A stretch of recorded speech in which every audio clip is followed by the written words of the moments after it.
Abra sua Bíblia em Romanos, no capítulo 12. Romanos, capítulo 12, eu quero ler o verso 1 e 2. Romanos, capítulo 12, versículo 1 e 2. Portanto, rogo-vos, irmãos, pela compaixão de Deus, que apresenteis os vossos corpos como sacrifício vivo, santo e agradável a Deus, que é o vosso culto racional. Vamos ler mais uma vez, você já encontrou? Portanto, rogo-vos, irmãos, pela compaixão de Deus, que apresenteis os vossos corpos como sacrifício vivo, santo e agradável a Deus, que é o vosso culto racional. Vamos ler bem forte, verso 2. E não vos conformeis com este mundo, mas transformai-vos pela renovação do vosso entendimento, para que experimenteis qual seja a boa, agradável e perfeita vontade de Deus. Vamos ler juntos na tela, na tradução NAA. E não vivam conforme os padrões deste mundo, mas deixem que Deus os transforme pela renovação da mente, para que possam experimentar qual é a boa, agradável e perfeita vontade de Deus. Vamos orar? Meu Pai, tenha misericórdia de nós. Nos abençoe, Senhor, com a compreensão da Tua palavra. Que os Teus filhos saiam daqui hoje, Pai, animados, porque sentiram a Tua presença, ouviram a Tua voz. O Senhor ministrou ao coração, edificou a vida deles. E assim seja sobre todos nós, Senhor, a Tua palavra, no nome de Jesus. Amém e amém. Meus irmãos, Paulo aqui está dizendo, ele está rogando aos romanos, à igreja de Roma, que eles sejam instrumentos na mão de Deus para a transformação desse mundo. Paulo está pedindo encarecidamente que eles se tornem instrumento nas mãos do Senhor. O texto, no verso 1, diz, portanto, rogo-vos, irmãos, pela compaixão de Deus.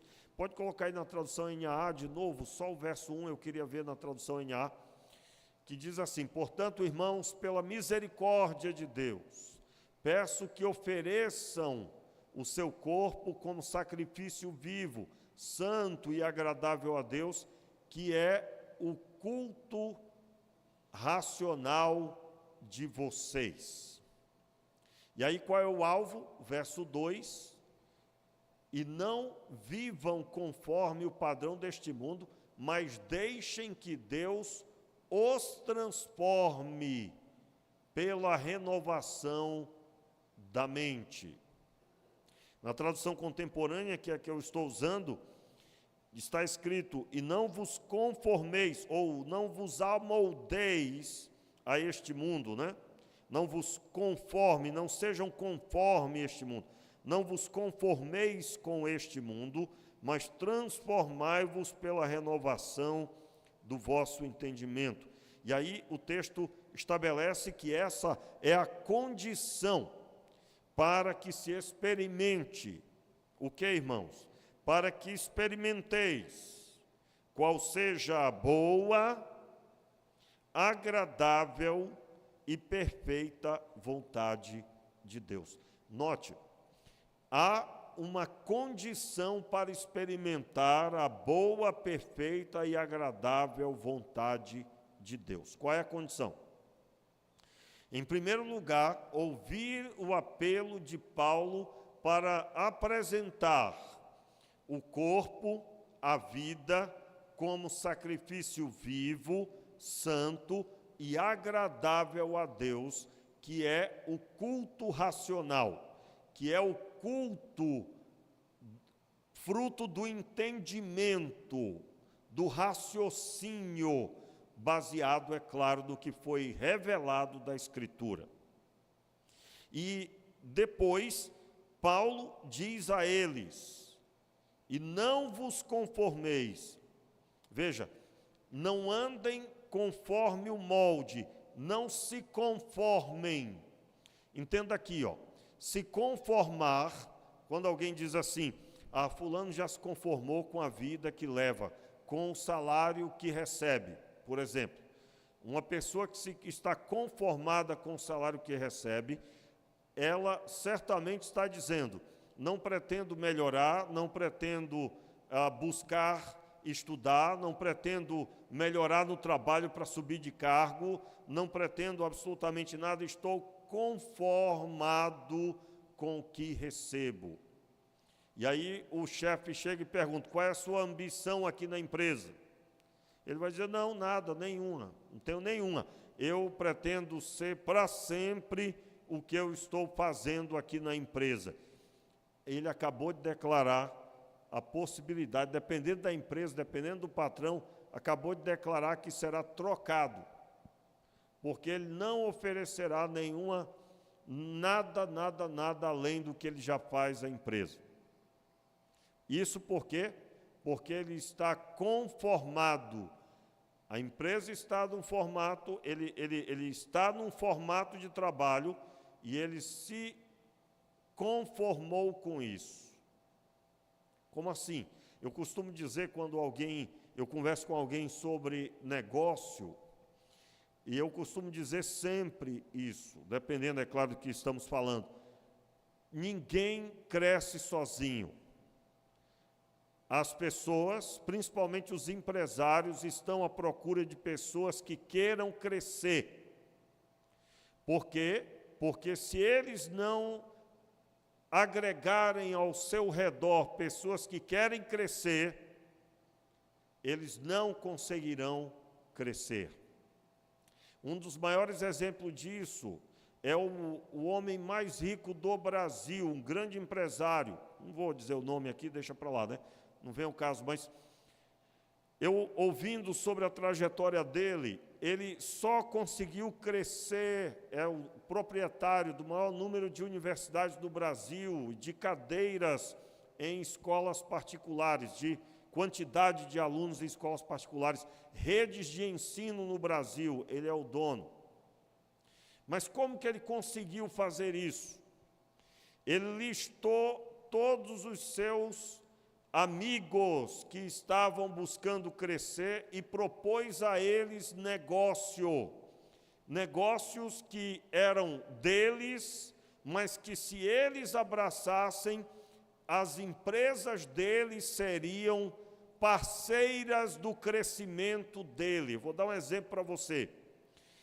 Alguém que é dono de uma universidade precisa de uma empresa que preste serviço de limpeza.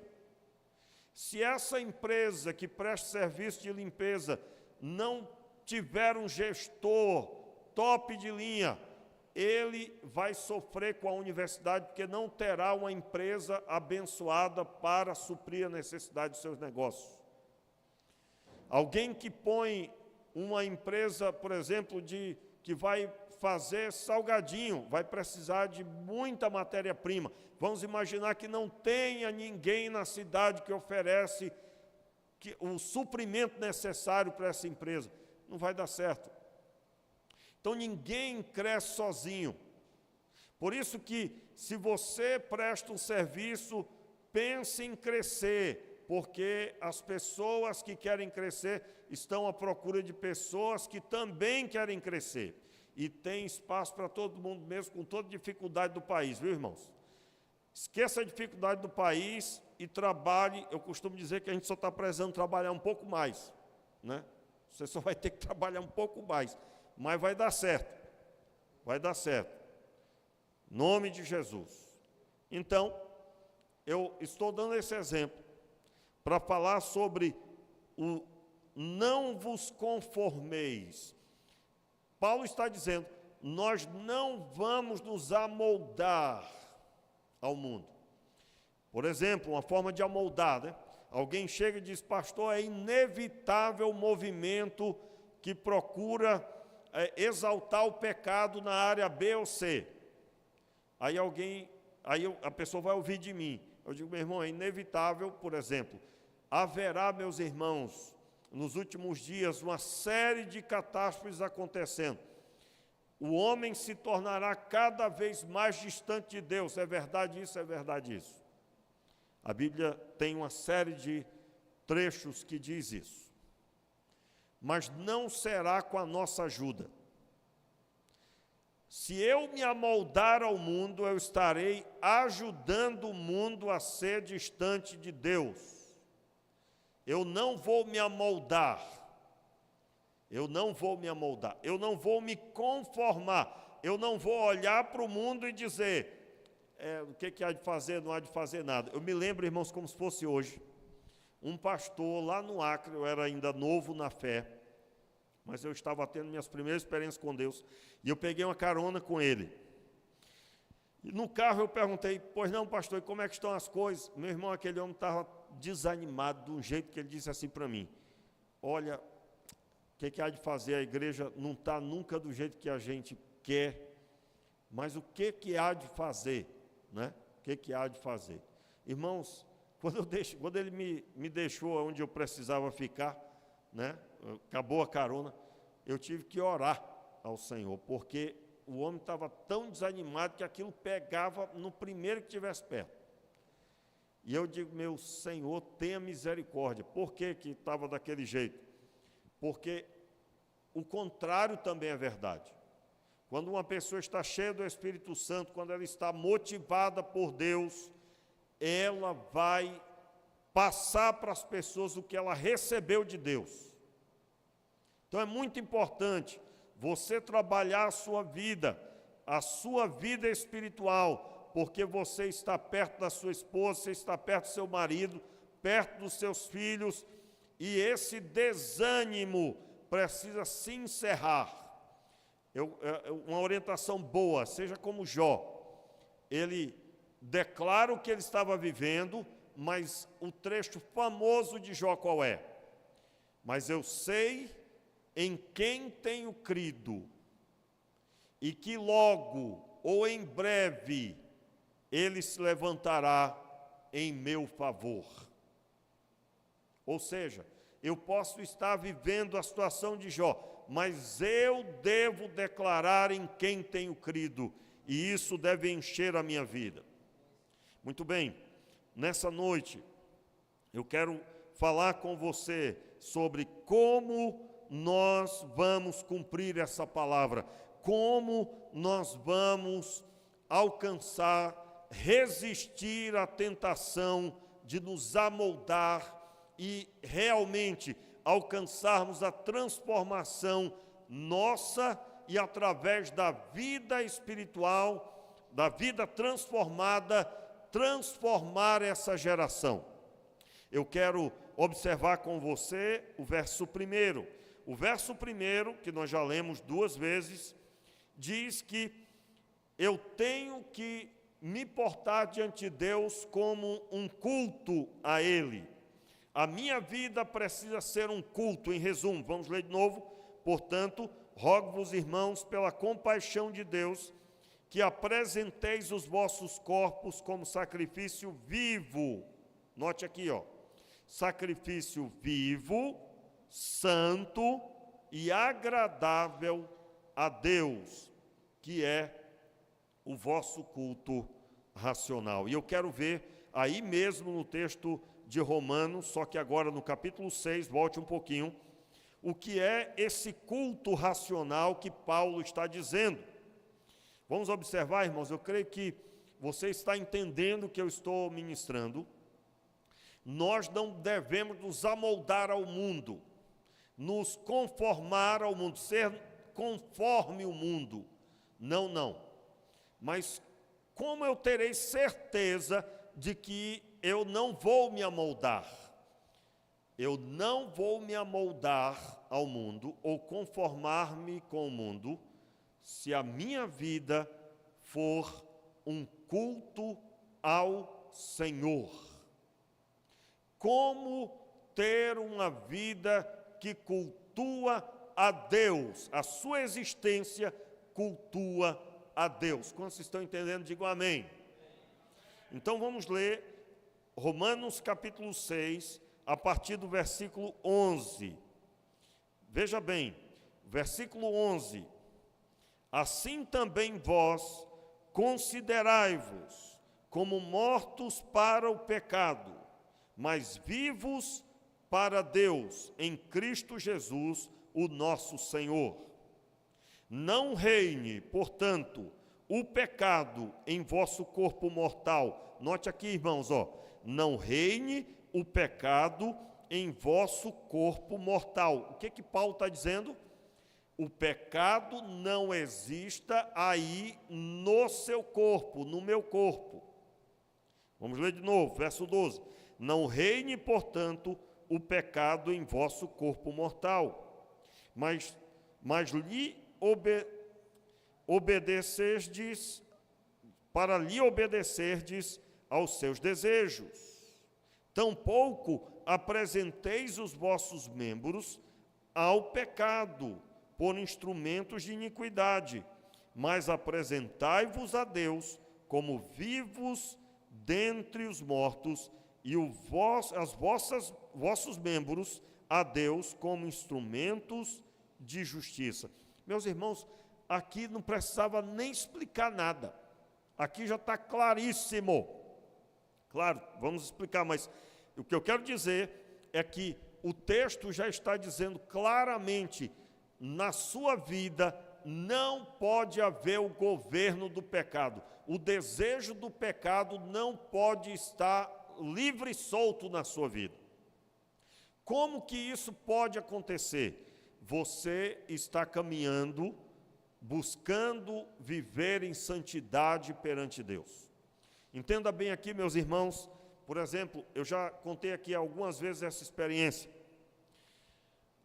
Eu estava dando um estudo bíblico para um casal, onde a esposa era nova na fé, o esposo já era mais antigo, e eu dando o estudo bíblico para aquele casal, o irmão dela estava lá naquele dia, ele era roqueiro, daquele que se vestia de preto, cabelão, todo roqueiro, malucão mesmo. E ele começou a rir do que nós estávamos ensinando. E aí eu fiz que não estava vendo, e continuei, só que lá pelas tantas, meu irmão, a veia de profeta tomou de conta. E eu disse: olha, você está rindo agora, mas o Senhor Deus há de ter misericórdia da sua vida, e você vai ter um encontro com o Senhor, e você vai entender o que nós estamos vivendo agora. Meus irmãos, não passou 2 semanas direito, ele veio ao meu encontro de cabeça baixa, dizendo: eu entreguei minha vida a Jesus, e agora o que eu faço? E aí ele estava cabeça baixa, porque ele entendeu que ele tinha que cortar o cabelo dele. Irmãos, o cabelo dele era um cabelo que toda mulher gostaria de ter. Pense num cabelo bonito. Agora multiplique. Era o cabelo dele. Você já viu uma pessoa que de costa alguém diria, é uma mulher, né? Do cabelo bonito que o cara tinha. E aí eu pensei comigo, eu digo: meu Deus do céu, misericórdia, se esse rapaz corta o cabelo que ele se converteu, e ele vai sair dizendo: não, agora eu sou crente, por isso que eu cortei o cabelo, isso vai escandalizar o evangelho. Como assim, pastor? Meu irmão, ninguém pode fazer nada para Deus se não foi motivado pelo próprio Deus. Como assim? Ele não poderia fazer nada de mudança na vestimenta, no corte de cabelo, aquele cabelo que as mulheres queriam ter, né? Aí ele ia chegar e ia dizer, ia ter um monte de gente até com raiva, dependendo.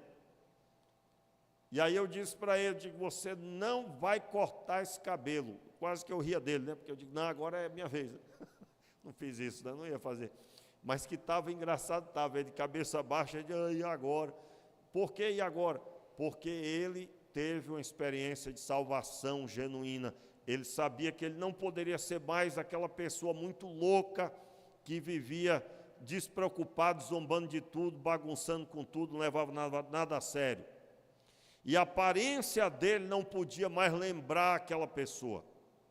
Aí eu disse para ele, você vai se trancar com Deus, meu filho, você vai orar ao Senhor, claro que eu orientei, né? Você vai orar ao Senhor e Deus vai falar ao seu coração. E você só vai cortar esse cabelo depois que Deus falar com você. Meus irmãos, foi desse jeito que aconteceu. Ele foi buscar Deus e disse, Senhor, eu sei que Tu existes, Senhor, fala ao meu coração. E ele ouviu do Senhor que ele precisava, assim, mudar a aparência dele. Meus irmãos, o homem foi para a barbearia, mandou passar o facão mesmo. Cortou bem baixinho. Mas ele estava com um sorriso no rosto enorme. Porque ele estava quebrando o próprio desejo. Ele estava indo contra aquilo que antes para ele era tudo. E agora motivado pela voz de Deus falando ao coração. Quero deixar claro, irmãos, que nenhum homem vai para o inferno por causa do cabelo grande, viu? Já pensou, você sai daqui, olha, você precisa cortar o seu cabelo. O pastor falou, hein? Já pensou um negócio desse? Né? Não tem nada a ver, não disse isso, amém, queridos? Mas na vida daquele rapaz foi o que Deus requereu. Não podemos transferir para o todo geral. O que eu estou aqui detonando é que ninguém pode fazer algo porque faz parte dessa ou daquela igreja. Mas devemos fazer sim, porque temos recebido da parte de Deus a orientação. Pastor, como é que é isso? Meu irmão, Deus é Senhor e vivo, é um Deus vivo, e Ele quer falar com você. Ele vai ministrar o seu coração, e você pode até sofrer um pouquinho para obedecer, mas você terá alegria, porque cumprirá o que Deus mesmo falou com você. Eu estou falando sobre a libertação da religião. Religião não transforma, mas a voz de Deus sim. Então, quando que é a religião? Quando eu faço algo porque eu faço parte da igreja. Isso faz entender as pessoas lá fora de forma errada.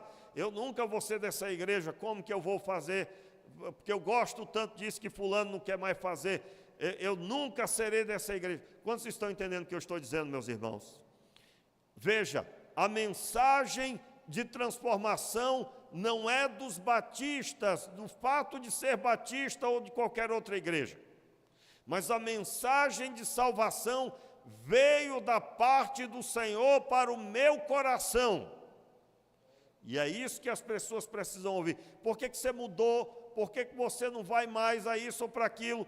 Porque o próprio Deus ministrou o meu coração. O próprio Deus. Então, nós estamos falando sobre um culto a Deus. Versículo 13, meus irmãos. Vamos lá. Tampouco apresenteis os vossos membros ao pecado por instrumentos de iniquidade, mas apresentai-vos a Deus como vivos dentre os mortos. Esse vivo dentre os mortos, por quê? Porque nós somos pessoas vivas espiritualmente, mas que ainda vivemos no meio de pessoas mortas, que são os que ainda estão segundo o pecado. Dentre os mortos, e os vossos membros a Deus como instrumentos de justiça.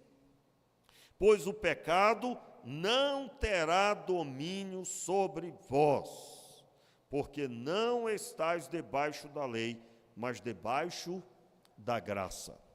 Estais debaixo da graça. O que significa graça? Significa favor não merecido. Você está debaixo do favor não merecido. Como assim?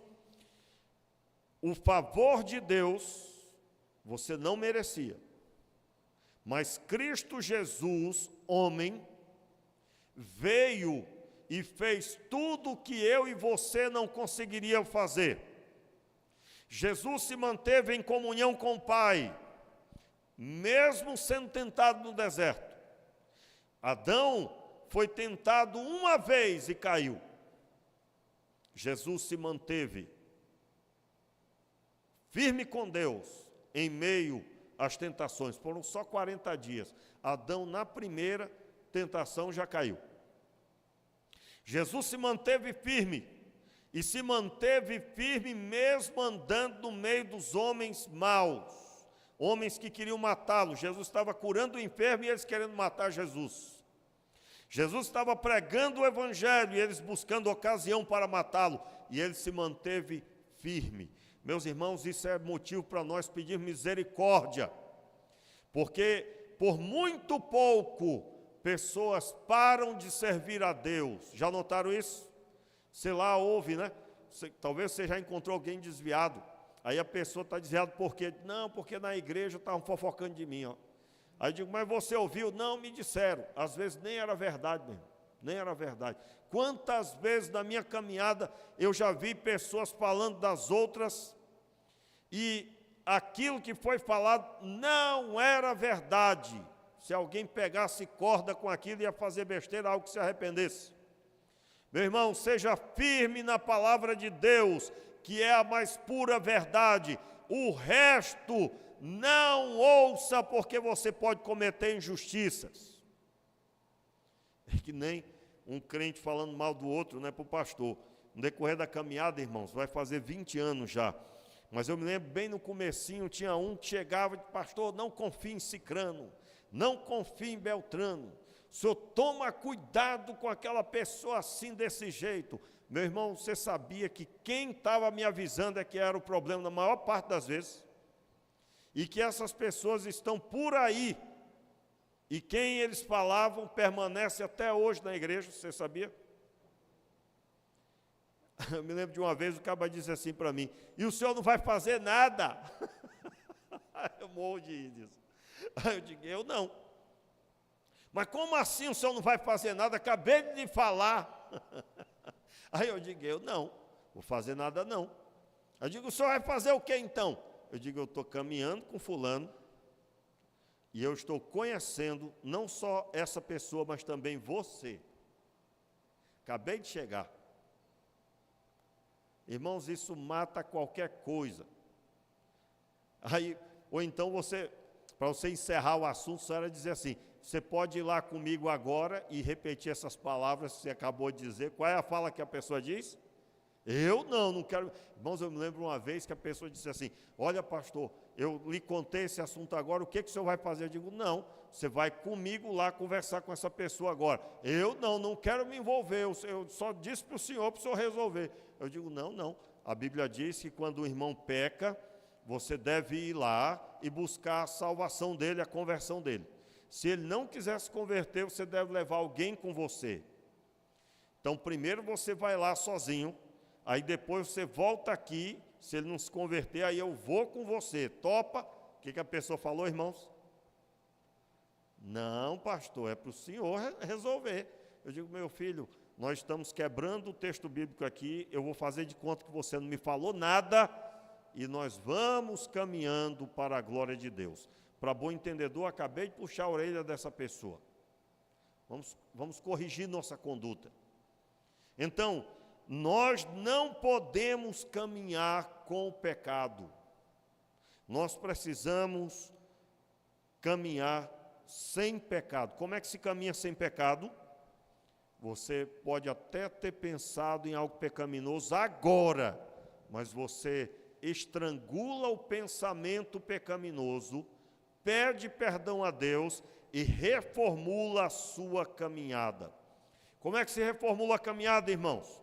Vamos supor que você esteja hoje, você passou hoje um dia difícil, que você pecou desde que acordou até ainda agora, no culto. Como assim? Você falou o que não deveria, você até não tem costume de falar palavra de baixo calão, mas hoje você falou. Só um exemplo retórico aqui, só um exemplo ilusório, né? Eu creio que você está abençoado. Mas vamos supor que isso aconteceu. Como você deve fazer? Primeiro, pedir perdão por todas as coisas. E não se pede por atacado, Senhor, perdoa todos os meus pecados. Você deve levar diante de Deus cada situação. Aliás, meus irmãos, uma dica que eu quero deixar para você. Quando você cometer um pecado, dependendo do que aconteceu, diga mesmo para Deus, Senhor, tem misericórdia, porque eu estava animado com o pecado. perdoa-me, Senhor, livra-me de mim mesmo, meu Pai. Aí, você deve refletir sobre como sua vida foi caminhar dessa forma. Sabe o que é que você vai descobrir? Você vai fazer um levantamento sobre sua conduta. E você certamente vai descobrir que talvez faz dias que você não lê a Bíblia. Ou semanas que você não lê a Bíblia. Que você não tem um momento de oração, que você não tem alimentado o homem espiritual que você é, a mulher espiritual que você é em Deus. Não se pode suportar as tentações se você não estiver fortalecido espiritualmente. Vamos lembrar aí da armadura de Deus. A armadura de Deus propõe um capacete, propõe uma couraça, propõe um cinto, propõe uma espada, propõe um escudo, propõe uma proteção para os pés. E isso só se conquista caminhando em santidade, buscando a Deus genuinamente. O texto de Efésios 6 diz: tomai, pois, aí vem o capacete, e aí cada item da armadura. É uma atitude do servo de Deus, da serva de Deus. Então, eu quero reler aí agora do começo até o fim, para encerrarmos o versículo 11. Assim também vós, considerai-vos como mortos para o pecado, mas vivos para Deus em Cristo Jesus, o nosso Senhor. Não reine, portanto, o pecado em vosso corpo mortal, para lhe obedecerdes os seus desejos. Tampouco apresenteis os vossos membros ao pecado por instrumentos de iniquidade, mas apresentai-vos a Deus como vivos dentre os mortos, e os vossos membros a Deus como instrumentos de justiça. Pois o pecado não terá domínio sobre vós, porque não estáis debaixo da lei, mas debaixo da graça. Só para encerrar, meus irmãos, o raciocínio sobre a caminhada de Jesus. Jesus andou da forma que andou para nos deixar o exemplo. E esse exemplo é que ele foi à cruz, digno, corretamente separado para nos salvar. Se nós nos propuséssemos a ir à cruz, não adiantaria de nada, pois eram pecadores por pecadores. Jesus era o Cordeiro Santo, Cordeiro de Deus, que foi destinado, separado para pagar o preço pelas nossas vidas. Então, quando ele oferece a sua vida e ele morre sem pecado, ele vence a morte, porque a morte só tem autoridade sobre o pecador. A autoridade da morte se dá porque ela veio sobre os pecadores. Quando Jesus se dá para morrer por nós, sem pecado, ele vence a morte, e ele, quando é ressuscitado por Deus, Deus o ressuscita legitimamente, porque a morte é para pecadores. E Jesus não cometeu pecado. Portanto, todo aquele que se torna discípulo de Jesus e que anda seguindo os seus passos, recebe o benefício que ele conquistou na cruz do Calvário.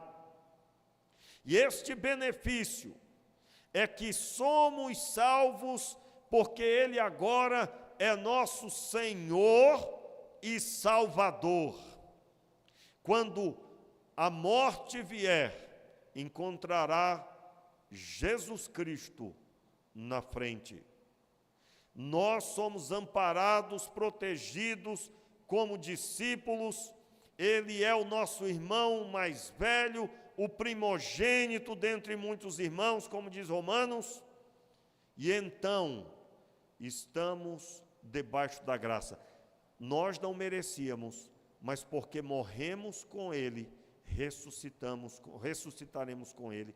Porque nos demos como ele se deu, nós então receberemos o que ele conquistou naquela cruz. Por isso que não há espaço para soberba. altivez. Não há espaço para humilhar algum outro irmão porque você recebeu isso ou aquilo de Deus. Por quê? Porque nenhum de nós recebeu por mérito nosso. Foi por mérito de Cristo. Eu fui recebido porque Cristo venceu. Não foi a mim mesmo, não foi porque eu nasci numa família de crentes, não foi porque eu nasci em berço de ouro espiritualmente falando. Não. Mas foi por graça e misericórdia. Então, como eu apresento um culto?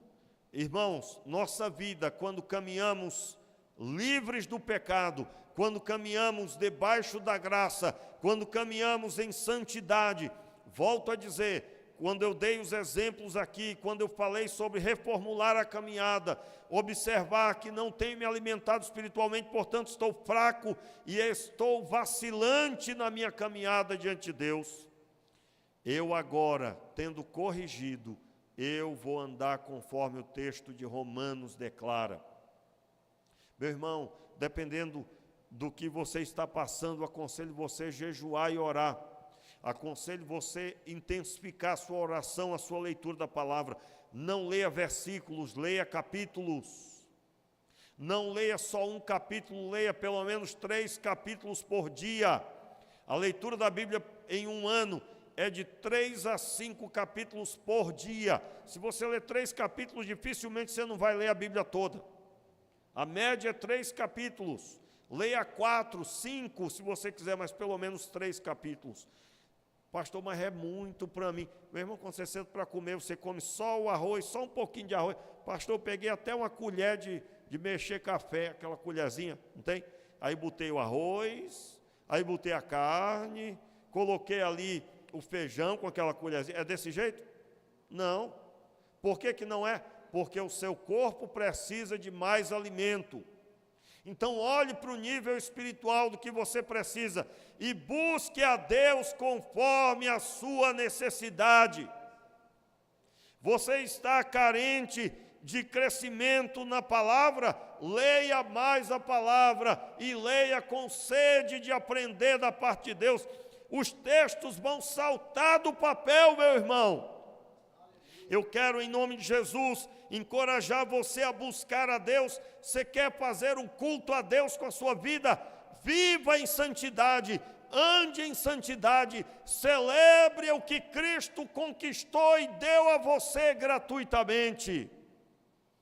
Eu quero orar com você nesta hora. Fique de pé no seu lugar e vamos orar. No domingo à noite eu quero continuar falando sobre esse culto a Deus, que é o primeiro passo para experimentarmos a boa, perfeita e agradável vontade de Deus. Meu irmão, você está vivendo aquele momento desanimado? Entenda a palavra de Deus e percorra o caminho da santidade. Você terá experiências com Deus, você vai sentir o poder de Deus na sua vida, você vai ser conduzido por Ele para novos horizontes, para pastos verdejantes, para águas tranquilas.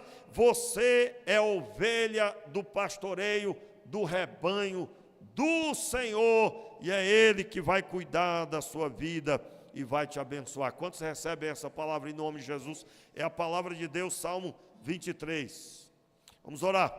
Meu Pai, em nome de Jesus, em primeiro lugar, Pai, eu quero declarar destruído agora todo o mal, todas as opressões malignas que têm se levantado para enfermar pessoas, para destruir a vida espiritual, para destruir o casamento, os relacionamentos, a criação dos filhos. Nós nos levantamos em oração e declaramos agora: bata em retirada desta vida, desta casa, em nome de Jesus.